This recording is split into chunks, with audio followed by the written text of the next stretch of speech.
Response to the private school initiative is so overwhelming. If anybody out here has emailed and hasn't heard back yet, I am sorry. I have like 3 people trying to get back to me. There's just too much interest. It's crazy. It's crazy. I already have 3 or 4 prospective locations in the GTA. I'm not going to give them away yet, but we're working on it. I'm talking to a couple different lawyers right now to get all the paperwork in place. I even chose the curriculum that I want to use in the schools because it's a special curriculum that allows for children to be grouped with people up to 3 years older than them. So it'll allow more diverse class types, and it'll allow more options for people registering their kids, and it'll still provide a really, really high quality and caliber education. And we're going to try to do it at the lowest possible price, and we're going to try to make it available to everybody. That is the plan. And we had a talk with Dr. Tenpenny yesterday. We were doing our weekly seminar that Vlad set up. It's a week seminar. We have over 250 people signed up from all over North America, and they come and they listen to Vlad and I and Dr. Tenpenny, and they listen to how we created this movement here. And they're doing everything they can to emulate this movement hundreds of times all over North America. So our numbers are growing exponentially. People are aware. People want the information. People want to know how to fight back. And that's what we're giving them. We are now all over North America, and we're even being talked about in Europe and even other continents. We are officially worldwide. And we're just getting started. Yesterday we did our protest at the Cheese Boutique. Oh my goodness. So everybody knows the story. Someone went there about a week ago. He got assaulted. They threw him out of the store. Once they got him out of the store, the owner had the audacity to key the customer's car right in front of his face. Yes, that's how ridiculous he was. Cops were called, charges were filed, but he did not learn his lesson. So we announced that we would be coming there. I made sure he knew in advance that we were going to be there, so he wouldn't be able to say that we blindsided him or we came there looking for trouble. What did he do for our arrival? How did he prepare for us? He hired about half a dozen large security guards for his cheese store. He called the police who were there waiting for me when I got there. And we had 9 people, some with very obvious medical conditions, waiting. So rather than just rush his store with all the people and make a big scene, I tried to give him a chance. I went and spoke to the police officer one-on-one, told him about everything. I had the Toronto bylaw printed out, the relevant portions highlighted. I had our flyer we made for businesses. I had everything we needed to educate this man on what really is going on and what his actual responsibilities were. The police were 100% on our side, and they told us that we're not doing anything wrong, that we should be able to go in the store. So I told the police officer, if the guy was worried about the cameras, if he was worried about the crowd, have him come out and talk to me one-on-one, no cameras, just so I can explain my side of the story to him, and hopefully we can resolve everything peacefully right then and there. What happened? The owner was too scared to come talk to me. So we went with Plan B. Plan B was all of us going up to the front of the store, and if the owner wouldn't come out, I would try to go in. If they said no, I would explain everything to the security. So that's exactly what we did. We went there on video. I explained to everybody that we had medical conditions. The security would not let us in, so I explained how they were discriminating against a disabled person, and not allowing us in the store is no different than denying service to someone of a different sexual orientation or a different race, etc., etc. They got so scared, they actually ran inside to grab the owner. He came out finally, and now he was stuck on camera, and I reiterated everything to him. He seemed a little more receptive, but he did not want to budge. You could tell to him it was an ego thing. He didn't want to give in.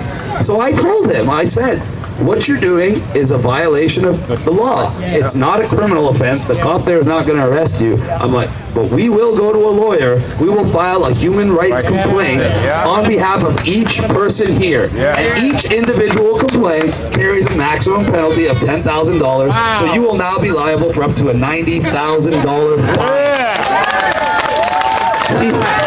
He didn't say a another word after that. He literally just turned tail and ran inside the store. So we left. We went straight to public health to report the incident, which we did. I reported it to 311, and I've been talking with a couple lawyers right now who are going to represent us, so we can make an example of this business.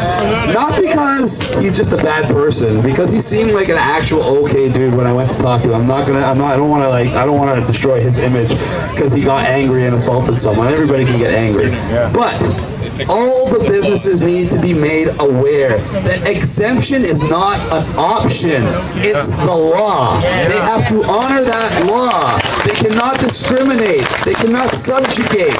And that's the point of all this. And all it's going to take is one example. What's a business going to be more scared of? A potential $1,000 fine from a bylaw officer or a $100,000 fine from 10 angry people? This is why the big stores are not enforcing the mask policy, because it is not worth it. You think Walmart wants a multi-million-dollar lawsuit because one of their $10 an hour security guards accosted a 75-year-old woman with lung problems for not wearing a mask? Are you out of your mind? They know better than that. And so does our government. That's the point.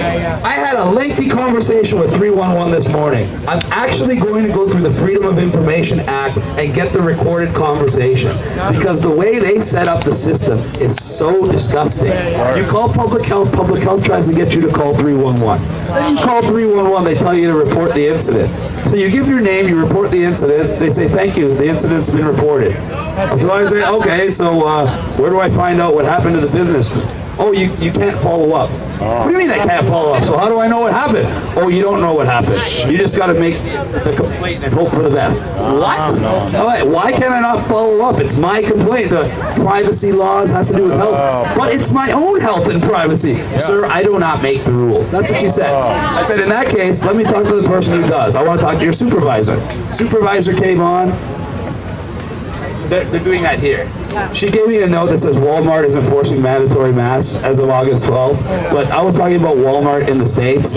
Walmart, CVS, Home Depot, Lowe's, all those stores collectively canceled the policy. So even though Walmart is saying they're going to do it here, I'm pretty sure we can get them to cancel that policy as well. That's what we got to do.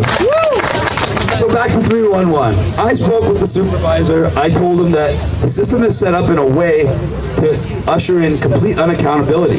You talk to public health gives you the 311. 311 takes your complaint, and then basically you don't know what happens after that. I told him that's unacceptable.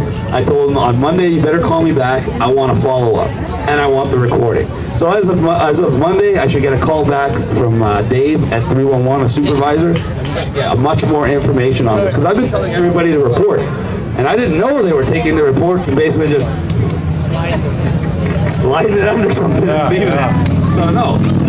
I get reports every day. So on MAD website, I'm going to make a new feature. So you can go to the getmad.online website, and there's going to be a button you can click to report a mask exemption bylaw violation.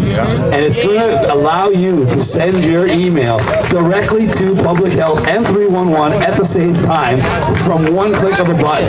Because everybody's messaging me every day. I literally get dozens of people messaging me saying this happened, this happened, this happened.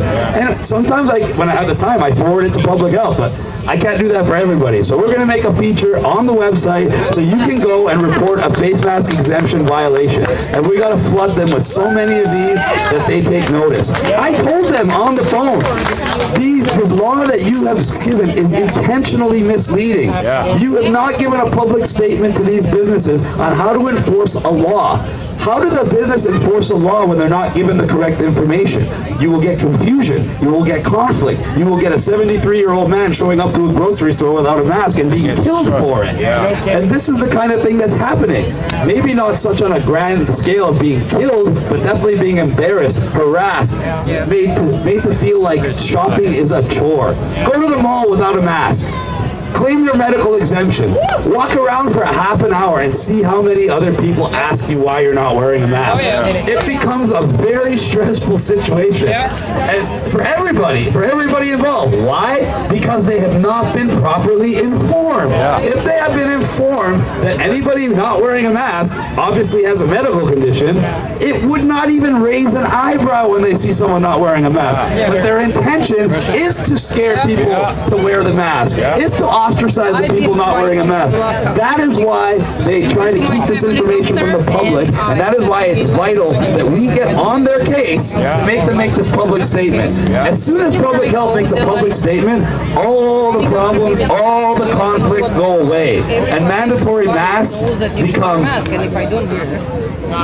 an optional mask. That's what we need. We need to keep our freedom of choice. Back to MAD. For the schools, anybody who emails from this point to help keep things organized, in the subject heading, make a description if you're trying to offer a location, if you're trying to offer your services as a teacher, or if you're trying to offer up your children as registrants. It helps keep it organized. I was not expecting this many emails to come in. It's absolutely, it's very inspiring. I'm not upset about it, but my organizational skills are not as good as my speaking skills. So I need your guys' help. Thank you. As far as everything else goes, tomorrow there's going to be some activity going on in Kitchener, right? Yes. I'm going to be there. I just want everybody to know I'm going down so we can support our people over there. Yeah. So you know that when we're telling everybody we're trying to recreate these movements in all other cities, that we really are. And we're going there to help them do it. Because this is what we need. We need united non-compliance. All across Canada, all across the United States. When they tell you to put on the mask, you say no. When they tell you what's your phone number and your name for contact tracing, you say hell no. Yeah. When they say here's your wonderful vaccine, what are you going to say? Hell no. Thank you, everybody.